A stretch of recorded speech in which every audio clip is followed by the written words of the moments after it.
All right, we're on. How's it going, man? Good. Red man, let's get ready to rumble. Oh man, how you been, man? How's everything going on your end? Everything has been going actually surprisingly well during this pandemic. As you know, I'm a full-time professional magician, so it's not like I could travel and be on the road performing and hiring you to come on and and Yeah, record some of my shows. But actually, much like any smart person in any business, you have to, if you want to stay in business, you have to change with business. to adapt, right? So I've been doing a lot of virtual shows online, and that's been going pretty well, man. It's a different type of format, a different type of medium. Took a while to adjust, and I'm still learning Right. uh, about how to produce, because actually now you become a little producer now with lighting, camera setup, what tricks work, what tricks do not work in this virtual format. So it's been fun. I know a lot of people have been complaining, magicians particularly, like, oh, I don't like to do virtual magic shows. I don't want to do that. And they're sitting home, and now they're realizing that I need to start doing something. They're a little behind now Right. because people like me and other people, we were the earlier adopters to this. But I've always been thinking strategically. I've always been. So as you have to adapt or die. And so, Yeah, I was gonna say it's gonna take a long time before things go back to normal as far as live shows go. right, Um, right. how is that gonna work next year? Do you have things planned? Is it gonna be? Are they starting to move back, especially in some places that are not? COVID has been low for the last few weeks. Have they planned anything yet, or they're still going day by day? Everything, it's basically a day by day situation. For example, as you know, I perform on cruise ships. Now, some cruise ships are doing a very slow rollout, but that can change if there's a spike in this pandemic. Now, as you know, that Europe has banned all travel from the US into Europe. Yeah, I just saw that a couple days ago. So now you have to think about that. If that's the case, how does that affect the cruise line industry? Because some cruise ships, they may do the Caribbean, but that same ship on another leg may be in Europe. Yeah. So it's going to affect the cruise line industry some way, somehow. Late August, October, not all, but some said that they're going to roll out. But you never know, as I said, because of the spike. College market, as you know, I perform. That's really up in the air right now, and it has nothing to do with the student activity directors. It's more than university, because some schools, they're not opening up at all. They're Wow. going to go full virtual for the semester. Some are doing a hybrid. For half of the semester, it's on campus. After Thanksgiving, virtual. Now, how does that relate to the programming? Well, budgets are being cut, obviously. Right. So what is one of the first things that they're going to cut? Student activities. If we don't have any students, or we don't have a lot of students on campus, what's the use of having student activities? So those budgets are being cut. Some schools have been doing virtual programming. I have done, and I do have some upcoming events, and I've done some in the past, some virtual magic shows for universities. So that's a good thing. But all schools are not going that route. So we're just in a watchful waiting mode right now. And so as a performer, as someone who thinks like an entrepreneur, you just have to do what you can and just figure this out to the best of your ability. The one good thing out of this, though, man, is that I've been picking up a lot of different skills, man. Not just That's good. Yeah. learning how to do these things. I've been on a lot of podcasts, virtual interviews, not necessarily about magic.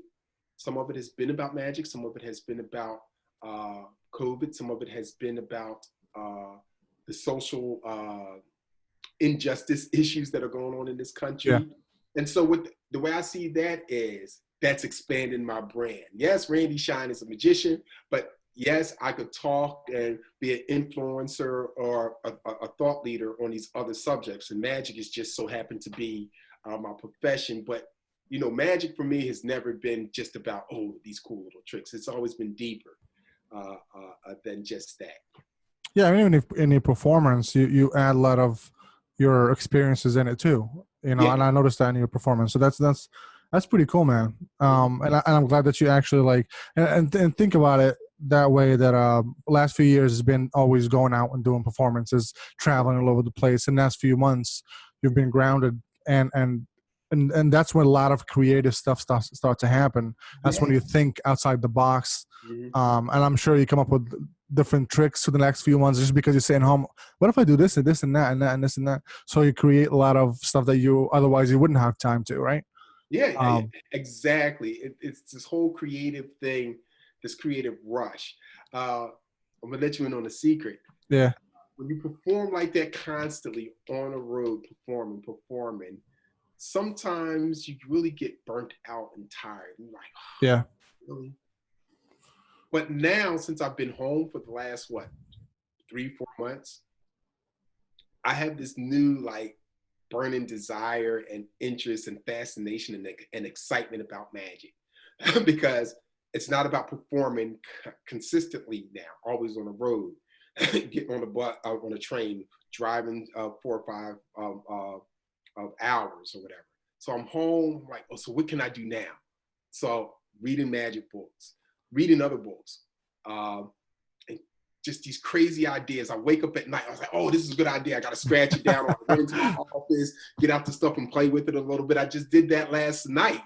Uh, I was like, oh, I got this idea. So it's those things that made me fall in love with magic again yeah. before I became a full-time performer, when it was just a hobby and it's just like, oh, you're excited and all this information. So yes, these creative juices are coming in from all areas, not just with performance, but in other areas of magic. Yeah, I was gonna say, in a normal year, like for the last few years, when do you have time to actually come up with new tricks? Because you're always on the road. You know, when I talk, like we talk throughout the year, Mm-hmm. and you're always doing something. You're always either on a cruise. You're always doing colleges and universities, doing big shows, and TV shows and all that stuff. Like, when do you have time to actually sit down and like try to do something different with your tricks or come up with new tricks?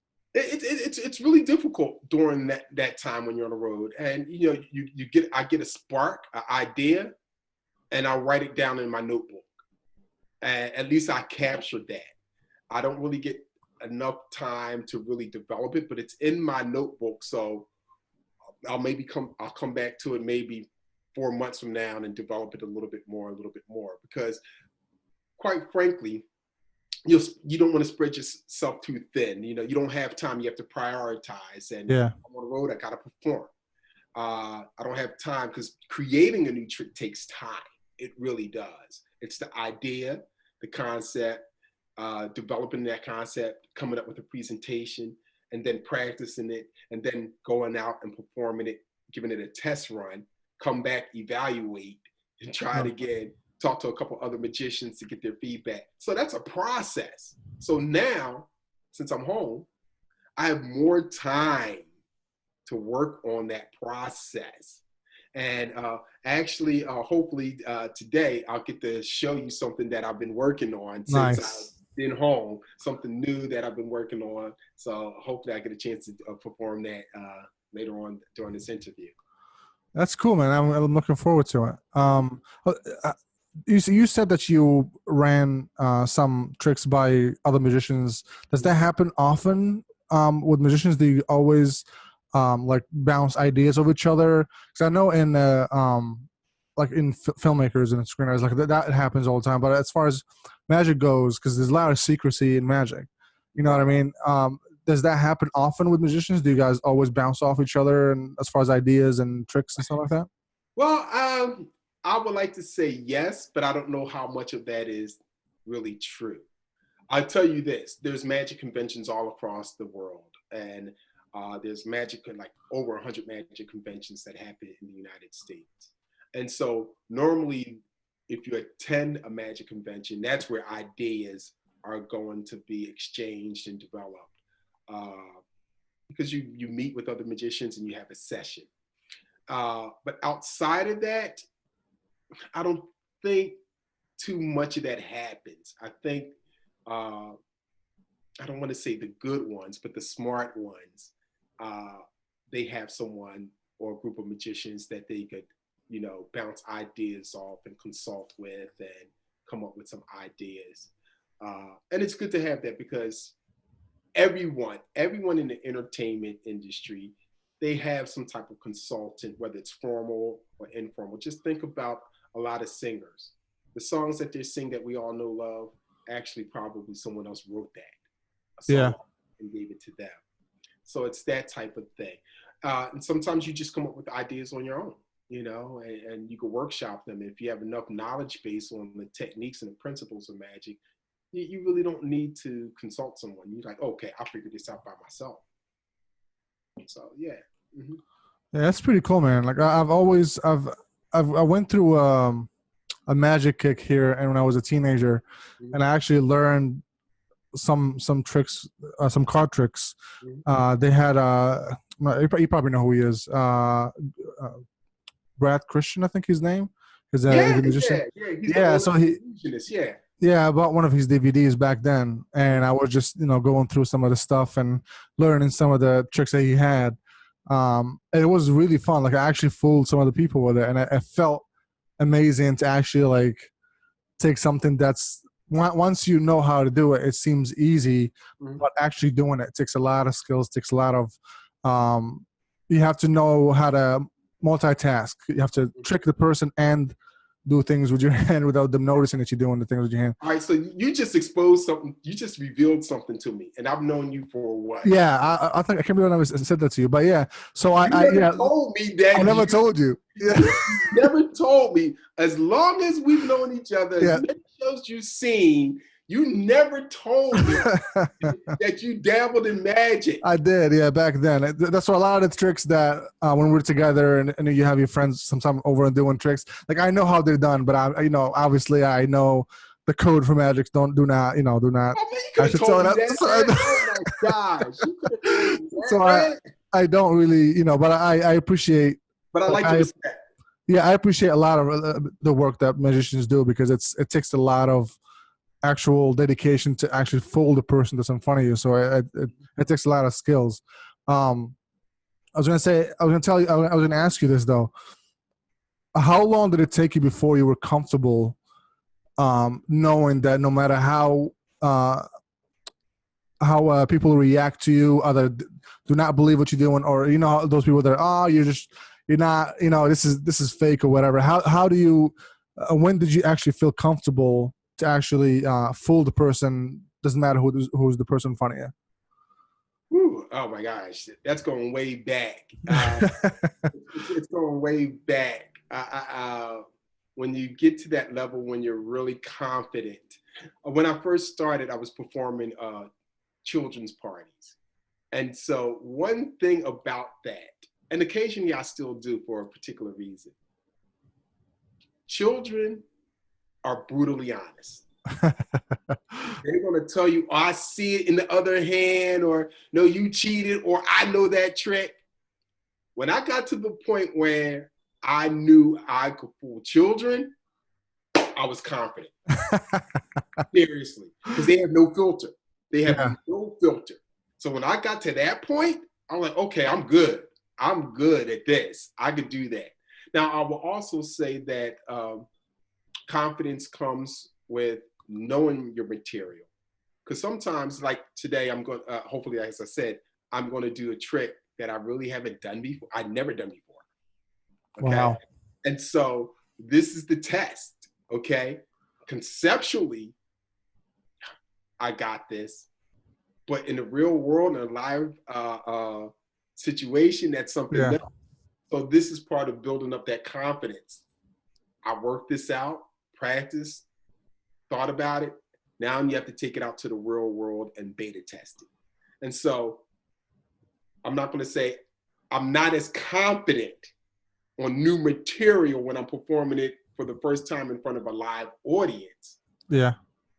but I am to the point where I'm prepared as best as I could be. Oh man, do you still get stage frights when they get up there, and if it's a big crowd, do you still like feel nervous? I don't. I like to say there's a difference between being nervous and being anxious, and I like to feel anxious. And anxious is I got all this built up energy and I got to release it as quick as possible. So I hate waiting. Come on, let the show start. When you're nervous, that means you're not prepared. Right.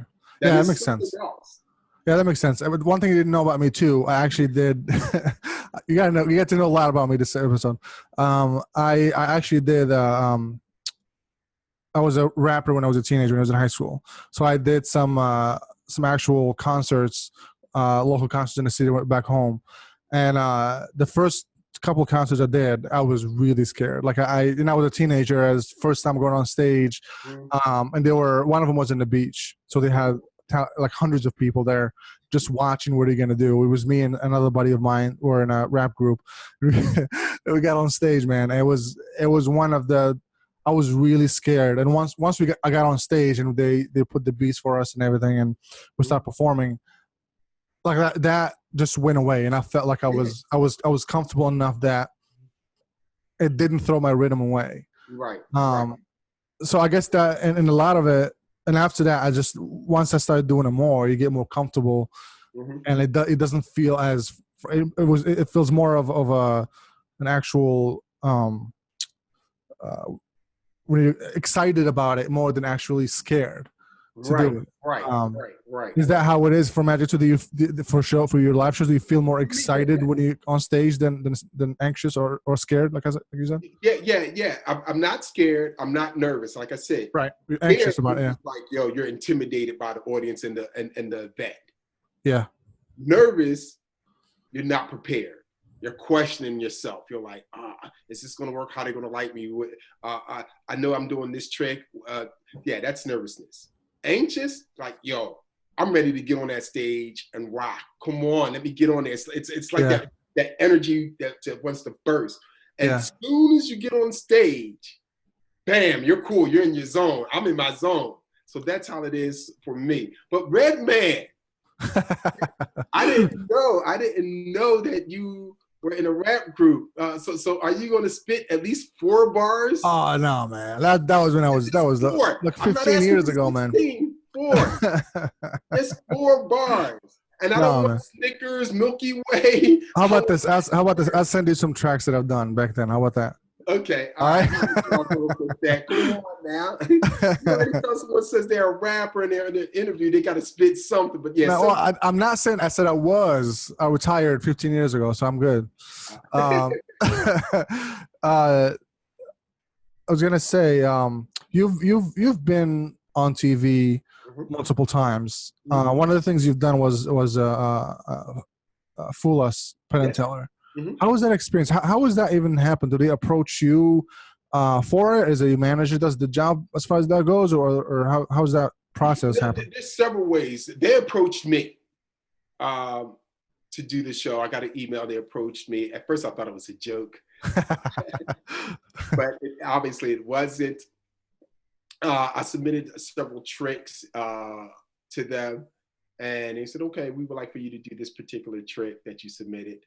And I got on there, man. It was really interesting because the day I was supposed to film, I had a show in another state in the Midwest, and so I had to do that show, get on a flight, and make it to Vegas, get settled in, checked in, and everything like that. And it's a big production, man. It's a great experience, man, and it can be a little bit intimidating for some people. Yeah, I was gonna say it's how were you anxious for that too? Was a little nerves in there to be on stage in front of those 2 great musicians, or how were you feeling then? You know what? I was anxious, but there was a little bit of nervousness there, and it wasn't because I wasn't prepared. It was more because the whole the setting. I mean, you're on a national TV show. You got these lights, you're the stage, this live audience. I wasn't afraid of the audience because, as you know, I perform for huge audiences on cruise ships and colleges and other events. Yeah. But this whole production that's at work and everything is like, they move fast. They move fast. You really don't have time to breathe. You just got to get in there. And it gave me a real lesson on how a television show or production works. I was thinking about doing it again. I got another email. I'm not sure if I want to or not. I haven't. I haven't decided yet. Sometimes I'm like, yeah, do it. Other times I'm like, nah, go for another TV show, something else different, Right. something not competition based. I would love to do because that's just a different feel when it's not competition based. Right. You're more comfortable. You're more grounded. Yeah, my goal is not to fool someone. Right. Just or to entertain. Right. Like that, so you don't have that pressure that you want to entertain. Well, in a normal show, you want to entertain and fool. But when you're dealing with that type of show, when your goal is to fool a group of magicians, Penn and Teller, that's a different thing in trying to fool a lay audience. Let's say because they're watching you very closely at that point. Like they're watching and they're very every knowledgeable move. about magic too. They're extremely knowledgeable. Yeah. And so it becomes a chess game. You're like, well, what do I think that they don't know? Yeah. And what can I do, even if they do know, I could lead them down that garden path and go another route. So that's a total different mindset. So I really would love to get on another TV show. Do they have any other magic TV shows besides Penn and Teller on TV? Oh, yeah. There is The Masters of Illusions. Is that is it on TV or is that I thought it was a Broadway show, wasn't it? TV, Masters of Illusions. I think that's about it. What channel is that on? What? CW Network, I believe. Oh, really? Same. Okay. Because I think Fool Us is on CW too, isn't it? Right. I think Masters of Illusions on the CW Network. Don't quote me on that, but I think it is. Okay. I know I've seen the posters on in New York City when I went last time. Mm-hmm. I thought it was an actual, like a Broadway show. I didn't realize they had a TV show attached to it. They do have a live show also. Masters of Illusion. Okay. They do have a live show also. So I would like to get on that show. I definitely would like to get on that. Actually, I had an opportunity to get on that this year for filming. Yeah. Unfortunately, I was performing on a cruise ship. Oh, man. And I could not. I was in the middle of a cruise ship because I was on a cruise ship. I was performing on a cruise ship for 30 days. And I was at the halfway point, and I just couldn't make it on the day that they were filming. It was a conflict of time. So, and I was in a total different country during the cruise. So there was no way possible I could have made that because I had I was obligated to perform on the cruise ship. Yeah. So hopefully, if they get renewed for another season, I will be on that. So. Oh man, I've actually never seen it. I might check it out. I've seen I've seen posters, but I've never actually watched the show. Right. Or I also am interested in getting on a talk show. So whether it's that'd be cool. Fallon, Ellen, or any of those late night talk shows, that I think that would be cool to do a little spot. That'd be pretty neat. Yeah. Yeah. Do you think people that are in Fool, do they actually fool them, or is it pre? Like, do they look at the trick beforehand? Because you said you have to submit the trick, right? Right, you have to submit the trick. Do they watch it then, or is something just the producers watch it and see if it's interesting, and then they call you in? I think that I cannot say anything definitive because I don't know. Okay. But I think that the producers look at it and just to see, hey, if this is interesting enough and entertaining enough to put on a show, to put on a TV show. Okay.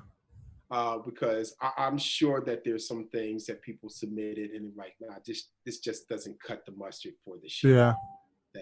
So, and that makes sense though, because truth be told, it's a television show. And like all television shows, you have to capture the interest of the viewing audience so they could tune in next week and the following week and the following week, and the show could be renewed for another season. So there has to be some type of vetting process where the producers will look at the magician, the how they performed, and the type of effect that they performed, and say, okay, this will be great for the show.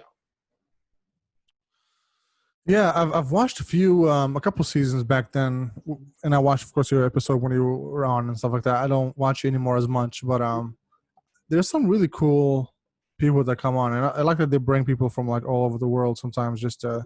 That's pretty neat. They should have shows like that more, man. They only have two magic shows, and you know they're gonna bring a lot of audience if whatever is on screen that has magic in it. People will tune in and watch it. Right. You know what? I don't even watch magic shows on TV. You would, yeah, but audience will though. Yeah. But I'm saying it's like saying a lot of artists don't watch their own movies. Yeah, like, you know what I mean. It's the same idea, right? Like right, you don't want to watch too much of it. You already do it. Why would you want to go and watch it more? And you know what, man? For all the video that I have, the promo video, I can honestly say that I've never watched a full show of mine filmed. Really? No.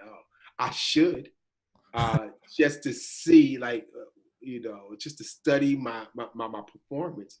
Now, the promo videos are actually, there's two that I like, that I really like. Not that the other ones are bad, but if you have to say what are my two favorites, it's two promo videos that I like. And sometimes just the way it was filmed, the music, what was captured, that is it. And it's the promo for the Heart and Soul of Magic. I swear, that gives me hype. and then, there's another one. It's this three. This one, I think it's my promo video. I call it My Story. That's what it's on. That's what it's titled on my YouTube page. And they got this African music going on, like yeah. And you hear my voice in the background. That one, and then there's the other one. I call it Showtime, but I'm walking down the hall, and I look into the camera and say Showtime. It's Showtime, yeah. And those are my three favorite that I would just go on YouTube and watch. I don't watch any of my other promos. I don't watch, as I should, watch my full performance, or at least a performance of a particular routine. That's good to study and learn, and also to help create maybe something different with that routine. I hate hearing my voice. I hate seeing my face. Oh man, me too. I do not like seeing myself on screen. And yeah, my voice. I think it's a natural thing. Right? I think everybody has that. Where, man, I don't know if I want to hear this. I look different. I think it's maybe sometimes it's a good thing. You know what I mean? That you look at it in a light where you want to improve more, instead of just, I'm okay with this. I'm comfortable with this. You always want to look to do better and to improve whatever you're doing. So that's a good thing, man. So I'll let other people watch it, and then they give me feedback. I'm gonna say if I edit another one that's long, maybe I should put some stuff that you didn't, know. That'll be helpful. That'll be helpful. Look, wait, I didn't do this. What is Bruce Lee doing in here? Is there any bloopers, anything that happened to you last few years in a show that just gets stuck in your mind that was really awkward or funny or unexpected? Oh my gosh. Actually, I had a blooper just this past week with a virtual show. I don't know if I was clear in what I was asking, or the person was just not intentionally trying to mess me up. Sometimes when you ask someone to assist you with a magic trick, a lot of things are going on in their mind. Like, I didn't want to be picked. Okay, but I'll do it anyway. Or it's like, okay, I'm excited. Yes, I'm gonna do this. And all these thoughts are running through their mind, and they're not really listening to what you're saying. And so a mistake can happen there. That happened, and I just had to smile and move on. because it's Right. it's something that I couldn't salvage without them not knowing that I messed up. So and sometimes you could do that. There's a little blooper. You know it's a blooper, but no one else knows. Right. Right. And Right. so there's a way around it, and they never knew what happened. And they think, oh wow, that's great. And then in my mind, I was like, got out there. But Dodge the bullet. Dodge the bullet there. and you know, I like to be honest and transparent, because so many magicians, they often say, oh, I never had a bad show a day in my life. I'm like, if you never Yeah. had a bad show, you never had a mistake in your show, you're either delusional or you're lying, because it's just Murphy's law. It's the law of nature. And so, yeah, and I think it's good to have those little bloopers or the mistakes. Don't beat yourself up. And it's Right. hard. You know, you come down on yourself. You're like, oh man, it's this client. It's going to be pissed off or whatever. And you're like, oh, I should have known better, or this. How did I forget that? But it's a learning opportunity. And so it's this thing that I have in my mind. I say never again. So I evaluate what happened, what went wrong. And I'm saying this is never going to happen again, because this is what I'm going to do to ensure that this doesn't happen again Right. for that trick, that show, or whatever. Yeah. Let's say when stuff goes wrong like that, like we said, it's a learning opportunity for everybody or for you to actually like, and it gives, I think, gives you some experience too, right? That way you'll know exactly how to handle it when it happens next time. Mm-hmm. Yeah. If I can remember this old story, is this young man who asked this guru, "How did you become so wise?" He said, "Good decision." He said, "Bad decisions." He said, "How did you?" No, he said, He said, "How did you become wise?" He said, "I made some good decisions." He said, how did you learn good decisions?" He said, "I made some bad decisions." I'm paraphrasing the story, but basically that's what it is. So you make some bad decisions that you learn from to make good decisions, and those good decisions made you wise. Right. And I think it feels better once you know how to do something right. Once you know, oh my God, this could have been way worse, but I knew how to solve this issue instead of having it bring down the whole act or the whole show. I actually recovered from it and actually turned it around. Mm-hmm. How many times do you get people that are actually just hecklers, or people that, because you got magicians and I know your acts, you bring people in on the tricks, you bring them on stage and actually have them participate in your tricks. How many times do you get people that are just up there just to mess you up or just to try to embarrass you? Does that happen often in your shows? No, it doesn't happen often, but I'm not going to tell the audience that I welcome that, but Yeah. I should say this is something that you don't want to do with me now. Not in this point in my career. No, seriously. And I like to explain why. It's because when I was growing up as a kid, for fun, during lunchtime, me and the rest of the guys are sitting at the lunch table. Just for fun, we will play that game, The Dozens. Or basically, we would talk and insult each other. So I'm very skilled on this now. Elementary school, high school, that's what we did at lunchtime. And so basically when I'm on stage, those things that I did when I was in high school, elementary school, middle school, if you're going to try to heckle me, oh, you better be good. Now, I know it's a little different. So you also have to be able to, before you get into responding to a heckler or how you're going to respond to them, it's also important to try to evaluate as quickly as possible why. Because there's different types of hecklers. All hecklers are not the same. Some are up there trying to upstage you.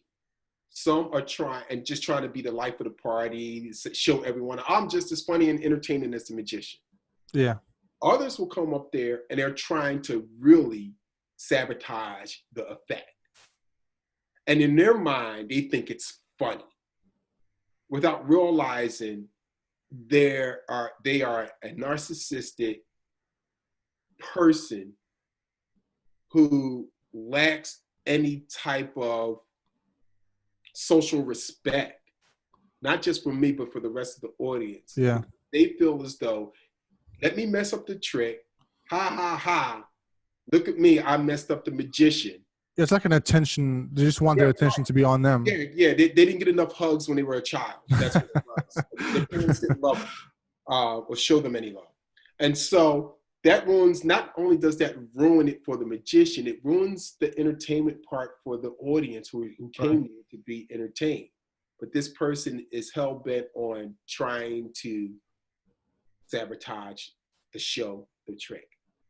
And then some people, it's just, some people are drunk or high. Other people are,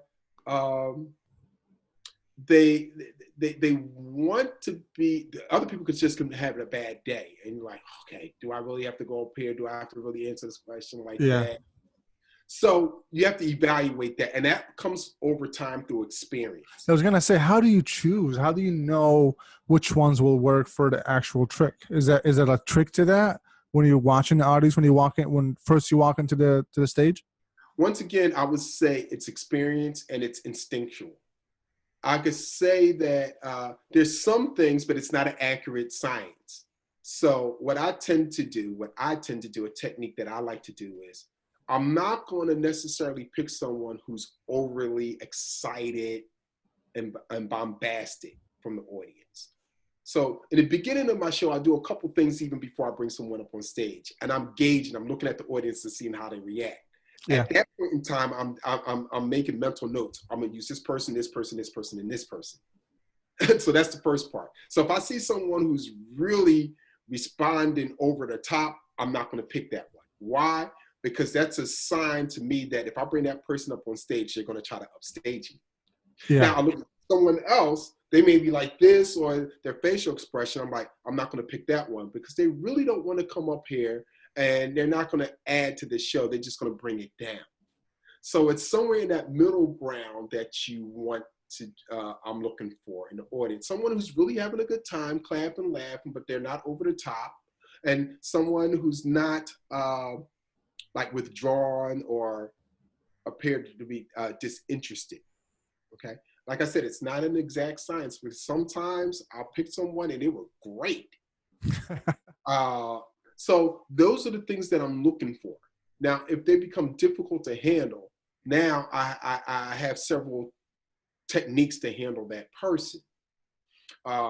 If someone is playing on their cell phone, particularly in college, you get a lot of that, even though an announcement has been made. One of the things I would do is I would say, can I borrow your phone for this trick?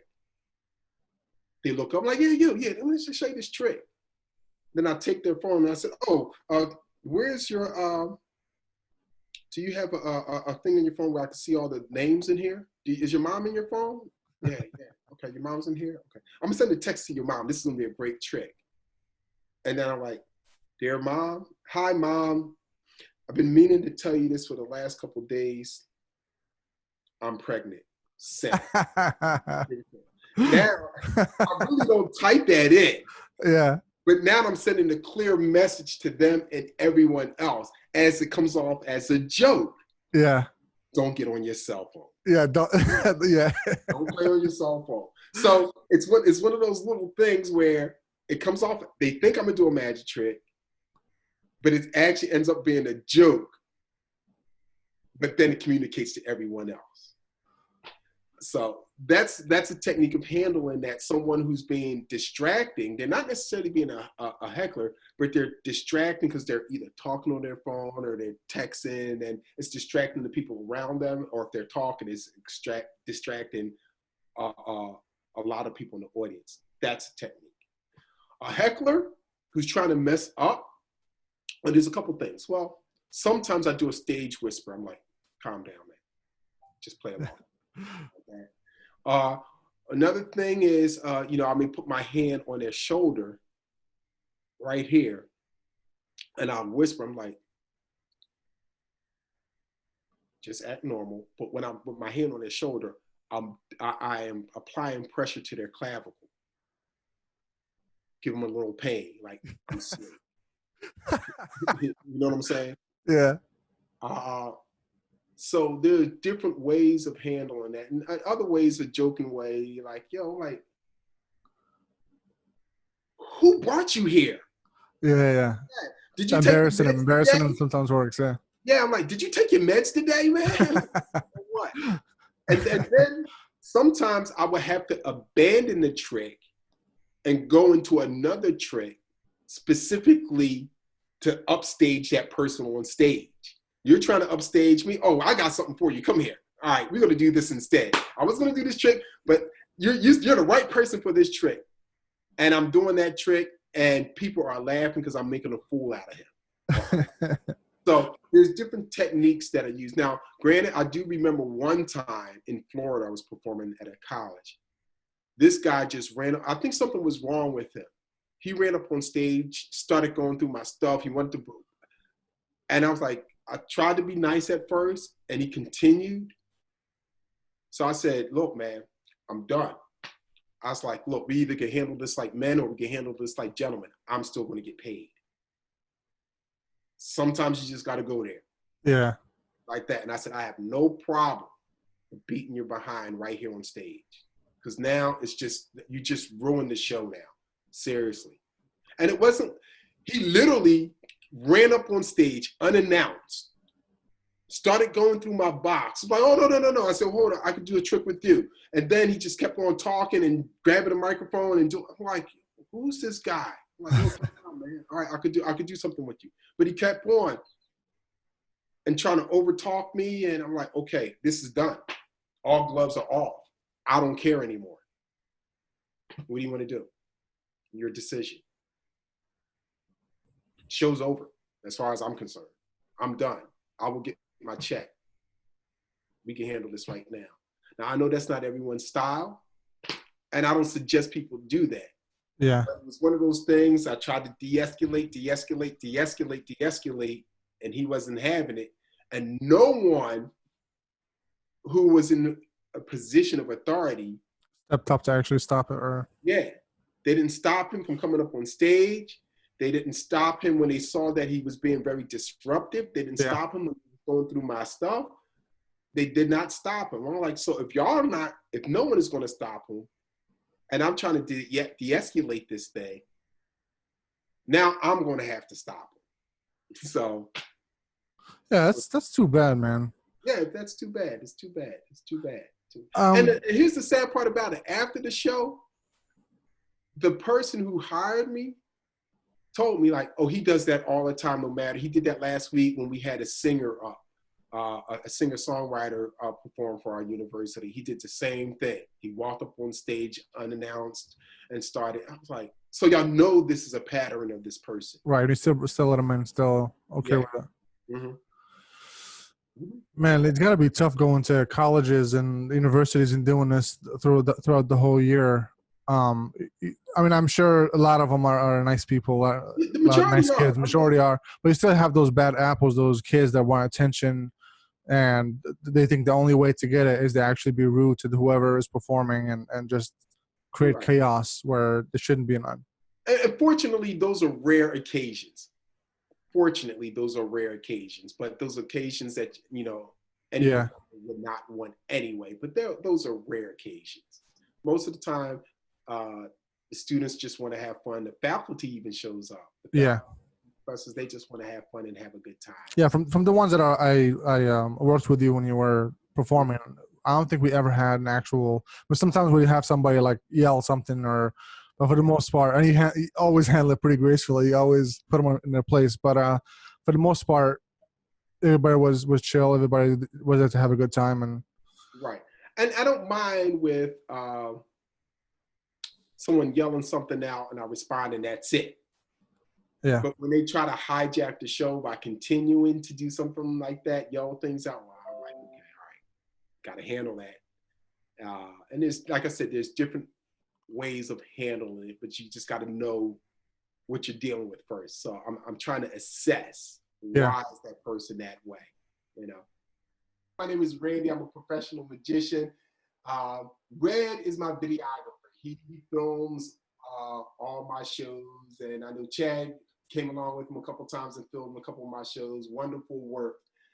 So I was on Red Podcast, and he asked me to do something for you. Well, I'd be interested, so here we go.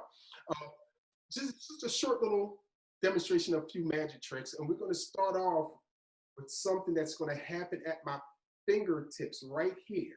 If you can see my fingertips, double thumbs up. It's going to happen in 3, 2, 1 second right here. So we get this little thimble right here on my finger. I could take it, squeeze it, blow, and it completely vanishes. But it appears back underneath my arm. Now it only takes 2 seconds for this thimble right here to travel from that side of my body and come out of that side of my body. 2 seconds to go from this side to this side. 1 second to go from here to there. And if you miss that, you can send it back. But my favorite part, it only takes 3 seconds for it to travel from this finger to this finger when I throw it in the air. That's 3, 2, 1, and we get all these right here. Yep. Do you have your cards? Yes. Actually, you don't need your cards. You don't need your cards yet. Okay. The clubs, hearts, spades, and diamonds. Say that one more time. You know the difference between the clubs, hearts, spades, and diamonds, correct? Yeah. Okay. All right, so what I'm about to do is a card trick, but it involves this envelope that's been hanging on my wall here, okay? Okay. So, Alyssa, there are 52 cards in the deck, 52 weeks in a year. There are 4 seasons, the clubs, hearts, spades, and diamonds, 4 seasons, the summer, winter, fall, spring. There are 13 cards in this suit, which corresponds to the 13 cycles of the moon. There are 12 court cards. Those are the Jack, Queen, King, 12 months of the year. So what does this mean? It means that cards are ancient, mysterious, and ritualistic. We're about to do something mysterious with the cards that I have here. Alyssa, what's going to take place is that I'm going to run my fingers down the side, and you're going to say stop before I touch the pen. Okay? Okay. Stop. Good. Take a look at the card. Can you see it? Yes. You know what it is. And tell everyone what the card is. The Queen of Hearts. Queen of Hearts. Queen of Hearts. Yes. Remember that card, the Queen of Hearts. Let's get someone else involved. Bruce, how are you? Good. Good. Bruce, take your cards out the box. You have a deck of cards. And shuffle them. Spotlight on you, man. Spotlight. Now, Bruce. One last shuffle. Bruce, this is what you're going to do. You're going to you're going to count the cards and show them to the camera like this. Okay? However, Alyssa, what was your card? Alyssa? The Queen of Hearts. You're going to remember the number where the Queen of Hearts falls at, okay? Okay. All right, everyone, Bruce, you too. You're going to show the card, count the cards out loud, and when you get to the Queen of Hearts, remember the number it falls at. All right, do that now. 1, 2, 3, Go faster. 4,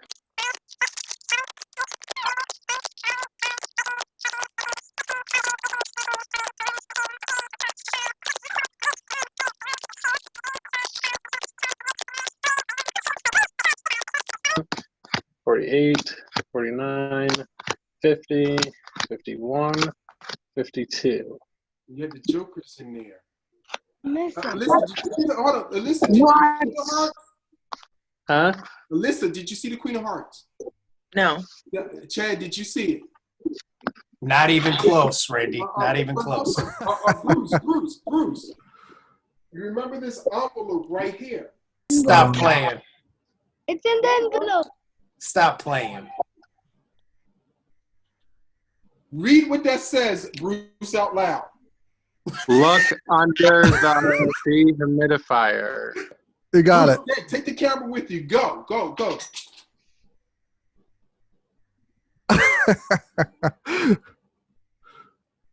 Watch out. Move your head. Okay.